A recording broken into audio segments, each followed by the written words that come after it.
फिलहाल मैं हूँ नीम का थाना। नीम जैसे कि अभी कुछ दिन पहले यूपीएससी का जो रिजल्ट आया है उसमें 92 रैंक के साथ में दीपक गोदारा जी ने आईएएस क्रैक किया है। तो इनसे हम बातचीत करेंगे और इनकी तैयारी या फिर ये जो दौर रहा कि किस तरीके से उन्होंने ये पूरा जो सिलेक्शन प्राप्त किया है, इसके पीछे किस तरीके से मेहनत की, कहाँ से ये मोटिवेशन, ये सारी चीजें हम जानेंगे। तो आइए बातचीत करते हैं। सबसे पहले तो मैं कहूंगा सर, एक बार आपको कॉन्ग्रेचुलेशंस, बधाई जी। मैं जानना चाहूंगा कि ये जो सफलता आपने प्राप्त की है, इसमें सबसे पहले आपको जब आपने रिजल्ट देखा जी, तो रिजल्ट देखने के बाद आपने क्या महसूस किया, कैसा आपको लगा? सर देखिए, जब रिजल्ट आया था तो सबसे पहले प्रकाश ओला सर का फोन आया था मेरे पास कि भाई दीपक ऐसे 92 रैंक आई है। तो उन्होंने ही कहा, तो फिर ये था कि ऐसा जो सपना एक पूरा हो जाता है, तो वैसा मुझे माहौल लगा। और बस शुरुआत में डाइजेस्ट नहीं हुई थी चीजें, लेकिन धीरे धीरे थोड़ा पहले आपने कब सोचा था कि हमें आईएएस बनना है? ऐसा कुछ आपका सपना, कहाँ से ये मोटिवेशन आपको मिला? जी देखिए, सबसे पहले जो मुझे लगा था, जैसे हम ग्रामीण क्षेत्र के जो लोग हैं उनसे जुड़े, जब कोई ना कोई आईएएस आईपीएस जब गांव में आता है तो एक लगता है कि यार कोई बड़ा अफसर आया है। तो वहां से जो शुरुआती जो नींव थी तो वहीं से रखी गई थी कि भाई इस पोस्ट से, क्योंकि आप समाज में एक सामाजिक और आर्थिक सुधार कर सकते हो, तो शुरुआती की जो नींव थी वो एक वहीं से मिली। सर, आपकी थोड़ी सी पृष्ठभूमि के बारे में, परिवार के बारे में थोड़ा बताइए कि किस तरीके से आपका फैमिली बैकग्राउंड रहा और कैसे आपने मतलब ये जो है सफलता हासिल की? देखिए जी, मेरा जो ग्रामीण जो रूरल बैकग्राउंड है वो भरथल गांव है, दिल्ली देहात में। और हमारे जो पूर्वज थे वो राजस्थान से गए थे और वहीं से रह के मैंने अपनी तैयारी की थी। और 11वीं 12वीं मैंने सरकारी स्कूल से पढ़ के की थी। उसके बाद से फिर मैंने अपना ग्रेजुएशन करने के बाद यूपीएससी का सपना देखा। जी, हर कोई मानता है कि यूपीएससी जो है ये यात्रा बहुत लंबी होती है, चुनौतीपूर्ण होती है। आपके जो सफर है इसमें बड़ी चुनौतियां क्या क्या रही, उसके बारे में थोड़ा सा आप बताइए।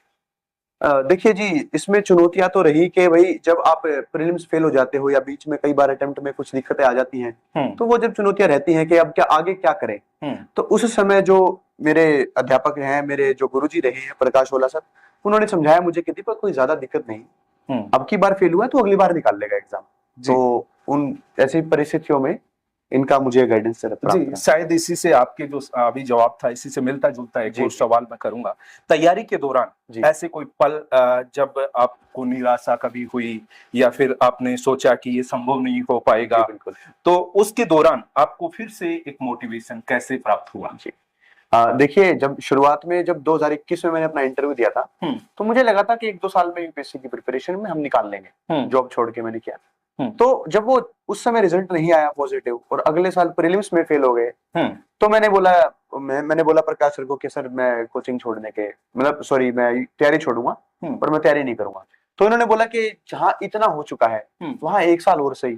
जी, तो वो एक टर्निंग पॉइंट रहा। ओके, जैसे तैयारी तो यूपीएससी की लाखों विद्यार्थी करते हैं, इस दौरान आपने कैसी खास आपकी कोई रणनीति बनाकर आपने तैयारी की हो, तो उसके बारे में आप बताइए। देखिए, ये बात सही है बिल्कुल कि लाखों विद्यार्थी इसमें तैयारी करते हैं इस एग्जाम की, लेकिन जो मेरी सबसे विशिष्ट वो जो बात थी शुरुआत में जो थी कि जो एक तो हार्डवर्क अपना जरूरी है, दूसरा डिसिप्लिन बहुत जरूरी है इस प्रिपरेशन में, तीसरा सबसे इंपॉर्टेंट जो चीज है वो एक अच्छी मेंटरशिप आपको मिल जाए, जो कि बहुत मैटर करती है इस एग्जाम। अच्छी मेंटरशिप अगर आपके ऊपर है तो जहां आपको 4-5 साल लगने हैं वहां आप 1 से 2 साल में भी एग्जाम को निकाल सकते हैं। जी, आपकी तैयारी के बारे में एक और अगला सवाल मेरा है कि रोज आप कितने घंटे स्टडी किया करते थे? क्या आपने सोशल लाइफ में अपने दोस्तों, परिवार के अन्य सदस्यों से दूरी बना ली थी या फिर इस संतुलन को साधना कितना मुश्किल होता है एक यूपीएससी एस्पिरेंट के लिए? जी देखिए, यूजुअली जब एग्जाम थोड़ा दूर होता है तो 9-10 घंटे हम पढ़ाई करते थे डेली। हाउएवर जब अंत में आते थे तो वो 15-16 घंटे भी कभी कभी लास्ट के 1-2 महीने में पढ़ाई की थी। और जो परिवार से उनसे जो यार दोस्तों से जो कटाव था वो मेरा कहीं ना कहीं, जो मैं नीम का थाना रहता था तो उस चीज से थोड़ा सा कटाव ज्यादा रहता था कि मैं यही रह के अपनी पढ़ाता भी था और खुद पढ़ता भी था। जी, तो उस चीज से ओके जी। एक नया सवाल जी। होगा, शायद हर कोई जानना भी चाहता है, सर जी। भी उत्सुक हैं कि आजकल कोचिंग का चलन बहुत है। जी। आपकी सफलता में कोचिंग की कितनी भूमिका रही, जी। और इस विषय में आपने सेल्फ स्टडी को आप कितना महत्व देते हैं, और कोचिंग के जी। बारे में क्या आपकी राय है? देखिए जी, मैं ये बात कहना चाहता हूँ कि मैंने कहीं पर भी कोचिंग नहीं ली, हम्म। बल्कि हम तो खुद कोचिंग में पढ़ाते थे। मैं ओला सर की कोचिंग में पढ़ा रहा हूँ अभी दीपका थाना में। हम्म। तो जब पढ़ा रहा था तभी रिजल्ट आया था। तो मैं खुद एक अध्यापक ही हूँ और कोचिंग मैंने कहीं से नहीं की है। हाउएवर मैं दिल्ली वगैरह में कहीं कोचिंग मिली, और यहाँ पर जो कोशिश रही है हमारी वो ये है कि जब रिजल्ट आने से पहले मैंने सोचा था कि जो भी रहे मैं यहाँ पर बच्चों को पढ़ाऊंगा, और जो फैसिलिटी दिल्ली या जयपुर वगैरह में जो बच्चों को दी जाती है वही सारी फैसिलिटी बच्चों को, मेंटरशिप या फिर कोई टेस्ट सीरीज बच्चों को यहीं पर नीमका थाना में ही प्रोवाइड करने का प्रयास रहे। एक अगला सवाल होगा कि जैसे यूपीएससी की कोई तैयारी कर रहा है जी। उसके इंटरव्यू से जुड़ा हुआ ये सवाल हो सकता है। जैसे आपसे मैं सवाल करूं कि जब आप भारतीय प्रशासनिक सेवा का हिस्सा बनने जा रहे हैं तो आपकी प्राथमिकताएं क्या होंगी? आप किन क्षेत्रों में सबसे पहले बदलाव लाना चाहेंगे? शिक्षा, स्वास्थ्य, ग्रामीण विकास, या कुछ अन्य? जी देखिए, सबसे पहले तो अभी 1-2 साल हमारी ट्रेनिंग रहेगी, फिर हमें जो उत्तरदायित्व मिलेगा किसी भी एक जो डिस्ट्रिक्ट को संभालने का मिलेगा, तो उसमें डिस्ट्रिक्ट फोकस रहेगा। हाउएवर जो जैसा आपने पूछा, जो सबसे इम्पोर्टेंट जो हमारा रहेगा, तो जैसे कहा जाता है कि हमारे वेदों में कहा जाता है, न ही ज्ञानेन सदृशम पवित्र में ही विद्यते। तो सबसे पहला जो रहेगा वो रहेगा शिक्षा, और दूसरा रहेगा जी जो आपने बताया वो रहेगा हमारे जो ग्रामीण क्षेत्रों का जो पिछड़ापन है उसको दूर करने का मेरा प्रयास रहेगा। जी, बहुत बेहतरीन। आपने शिक्षा को प्रायोरिटी पे रखा है और फिर ग्रामीण क्षेत्रों को आपने चुना है। ठीक है, अगला एक सवाल मेरा है कि एक युवा अधिकारी के तौर पर आप जी जब आप भारत के युवाओं को क्या संदेश देना चाहेंगे? मतलब ऐसी पोस्ट पर आप का सिलेक्शन हुआ है जी। तो युवाओं को क्या आप संदेश देंगे? खासकर उन्हें शायद संसाधनों की कमी या सही मार्गदर्शन न मिलने से वे जूझ रहे हैं, तो ऐसे में उनको क्या मार्गदर्शन आप करेंगे?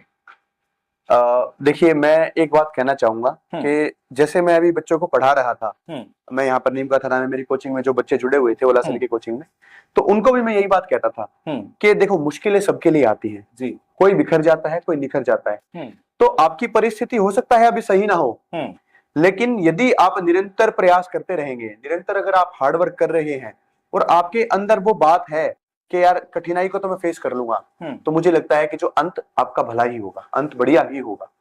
तो मेरा युवाओं को यही संदेश है, स्वामी विवेकानंद से प्रभावित होकर मैंने जो है, उत्तिष्ठत जागृत प्रापय वरानि बोधत, उठो जागो और लक्ष्य प्राप्ति तक मत रुकिए। जी, एक नया सवाल और है कि प्रशासन में अक्सर बहुत दबाव रहता है जी। कई बार राजनीतिक हस्तक्षेप की बातें सामने आती हैं, हम देखते हैं।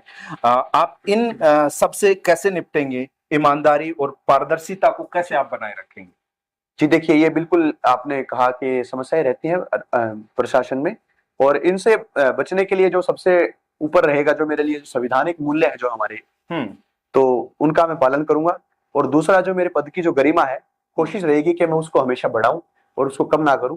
तो इनको मद्देनजर रखते हुए मैं अपना हर एक जो मेरा डिसीजन होगा वो इन्हीं पर आधारित हो जी। और 2 सवाल छोटे छोटे, 2 इस पूरी यात्रा में आपके परिवार, दोस्तों, गुरुजनों का कैसा आपका सहयोग रहा, और किसी ऐसे व्यक्ति का जिक्र क्या आप करना चाहेंगे जो आपको सबसे ज्यादा इन्होंने आपको प्रेरित किया हो? जी देखिए, ये जो प्रिपरेशन होती है इसमें पूरे परिवार का, यार दोस्तों का, मेरी वाइफ का भी हाथ था। हाउएवर जो ये सब के साथ साथ जो हमारे लिए, जो मेरे लिए जो सबसे ज्यादा वो रहे थे, वो प्रकाश सर रहे थे, जिनकी मैं, ये भी जो मेरे साथ बैठे हैं, तो इनका मेरी जो जर्नी है, मुझे लगता है कि ये सफलता मेरी नहीं है, वो इन्हीं की है जी।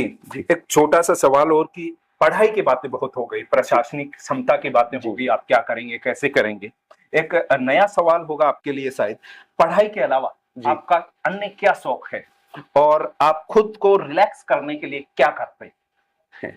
जी देखिए, ये एक्चुअली ये हॉबी और इंटरेस्ट में आता है। तो पढ़ाई के अलावा मैं जी कुश्ती करता हूँ। मैं पहलवान बैकग्राउंड से हूँ, तो मैं कुश्ती करने का मैं करता हूँ, और मैंने खुद खेला भी है, स्पोर्ट्समैन भी रहा हूँ। मतलब खेलों में भी आपकी रुचि? जी बिल्कुल, बहुत ही बेहतरीन।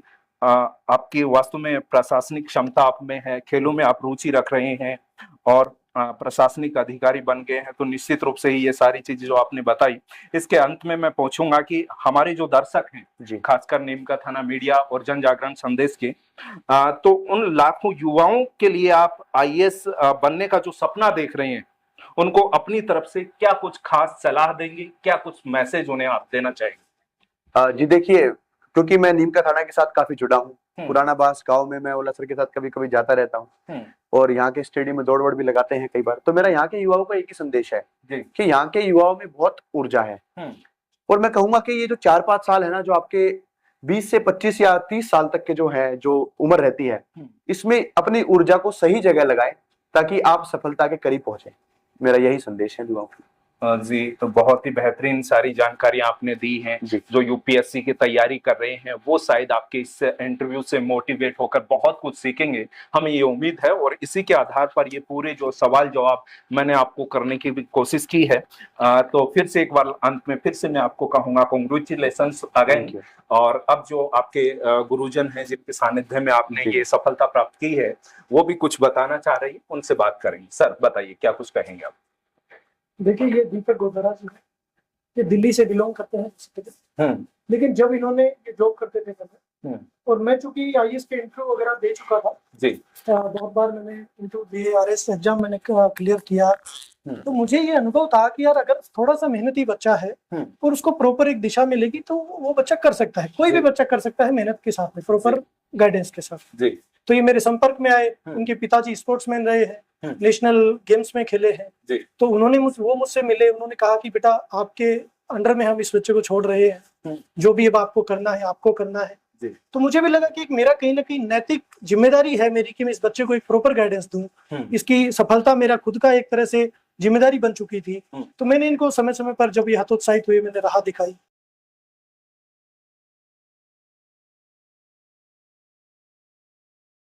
जो एक मैसेज है, कोई भी बच्चा जो टैलेंट रखता है, हमारे आसपास के ग्रामीण क्षेत्र की जो एक प्रमुख समस्या है कि हमारे बच्चों को दूर भागना पड़ता है, उनको लगता है कि हम जयपुर जाकर के ही कुछ हासिल कर पाएंगे या दिल्ली जाकर के ही कुछ हासिल हमको होगा।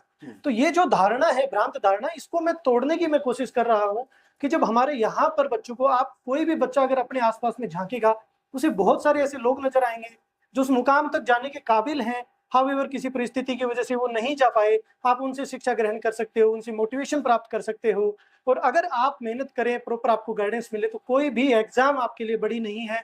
हर वो चीज जो कोई व्यक्ति आज तक कर सका है, हर दूसरा व्यक्ति भी उसको कर सकता है। अगर वो अपना एक गीता का जो श्लोक है, कर्मण्येवाधिकारस्ते मा फलेषु कदाचन, अगर अपना कर्म करते रहे बच्चा, तो मुझे नहीं लगता कि कोई भी बच्चा असफल होगा। सब बच्चों को अपना सपने अपने हकीकत में बदल सकता है।